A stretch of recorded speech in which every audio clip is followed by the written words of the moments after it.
All right, hey everybody.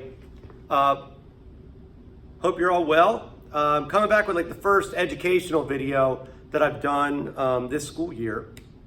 And Will Stone here again. Thanks, Will. Always asking insightful questions, talking about a bunch of stuff. He's working through some altered sounds.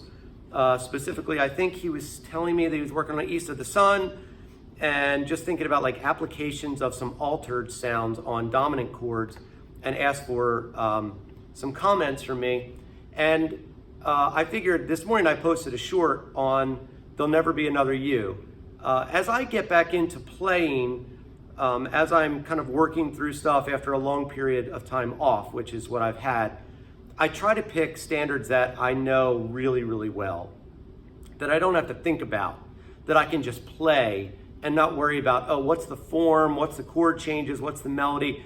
I've played it through so many times that I can actually kind of get to improvising right away. There are a few of those tunes that I'll use. I like There Is No Greater Love. I love There'll Never Be Another You. These kinds of tunes I'll pick just to work through to get back into shape. So as I was playing it this morning, I started thinking about that altered comment, the altered scale, altered sound comment that Will had made. And I want to use the first 9 bars of There'll Never Be Another You to kind of show you how I will apply that altered sound. But before we get to the altered sound and explain kind of what that is and how I would implement it, let's just go through what the progression would be. So this tune, There'll Never Be Another You, and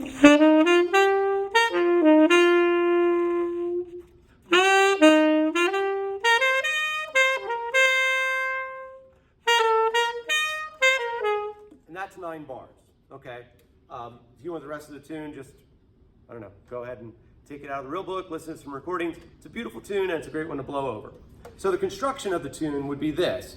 I put it in tenor key up here, by the way, but it's in concert E flat. You can do it in any key you want. 12 keys will be optimal, but to work through it, standard key would be E flat.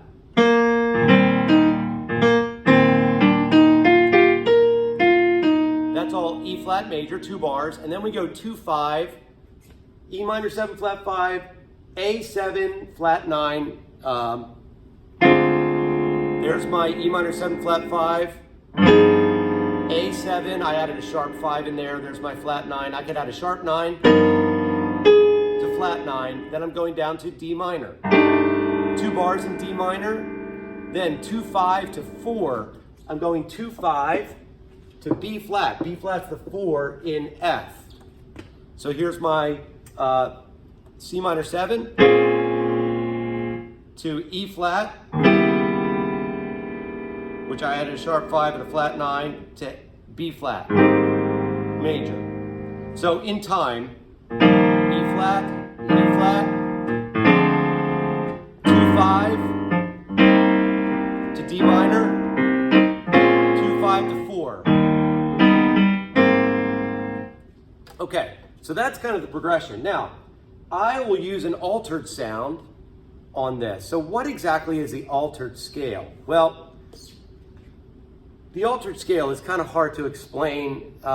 It basically has all the alterations. So flat 9, sharp 9, flat 5, sharp 5, flat 7, flat 6, I think. But I don't think about it that way. See, that's the thing. I never learned the altered scale by thinking about those numbers.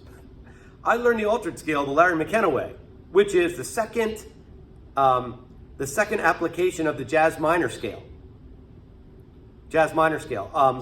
So it's the second application over dominant. What do I mean by that? Well, when the dominant chord has a flat 9, I just go up a half step and use that jazz minor. And that gives me all of the notes of the altered scale. So here's my A7, flat 9. Now, if I just go up, here's A. If I go up a half step to B flat, I play that jazz minor. The jazz minor scale is 1, 2, flat 3, 4, 5, 6, 7. It's got a raised 6th, raised 7th. So it's a melodic minor ascending scale.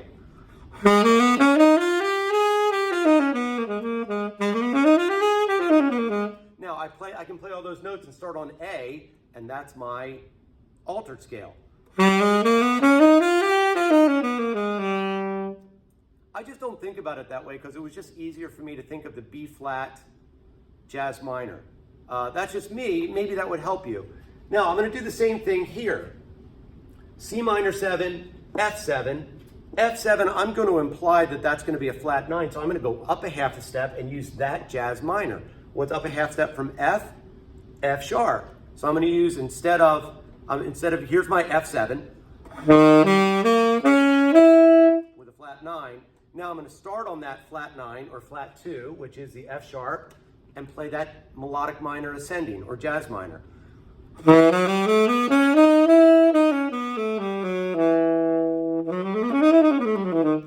Now, if I want to really stretch the altered sound, I can make this A7, this altered sound, be 2 bars here. And I can do the same thing here. So let me play it first in. I'll play it like, we call it in, meaning I'm not going to use many alterations, okay? Here we go. I'll just solo on these first 9 bars.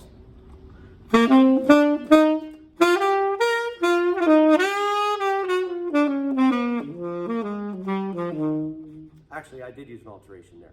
All right, let me try it again.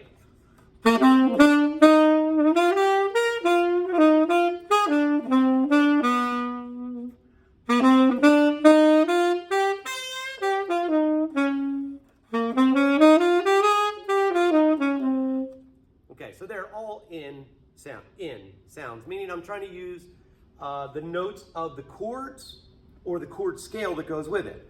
So now let me try the altered sound, and you'll hear it should be kind of like a shocking difference in the sound. So let me start here. And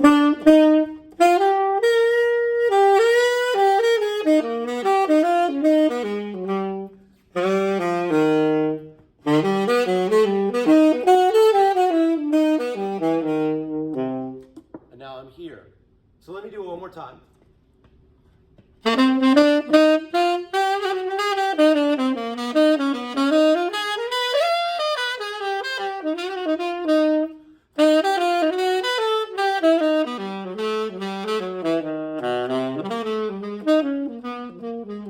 Okay, so I went into that flat 4 there, but I mean a 4 minor. So that altered sound is a great sound. Now, how am I getting there? I'm thinking up a half a step from the dominant and using that jazz minor scale. And really it's melodic minor ascending. Melodic minor ascending. So let me do it one more time, and I'll try to play it just a little bit faster with a little bit more, maybe some more notes here. Let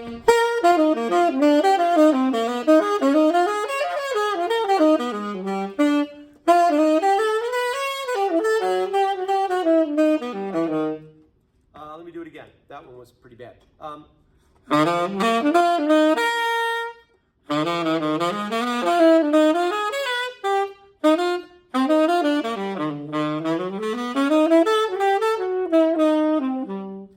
Okay, so again, I'm not giving you like a pattern. I could give you a pattern.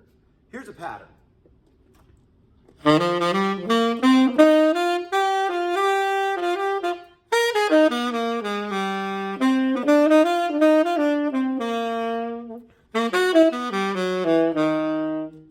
Now, that's a pattern that utilizes that jazz minor sound.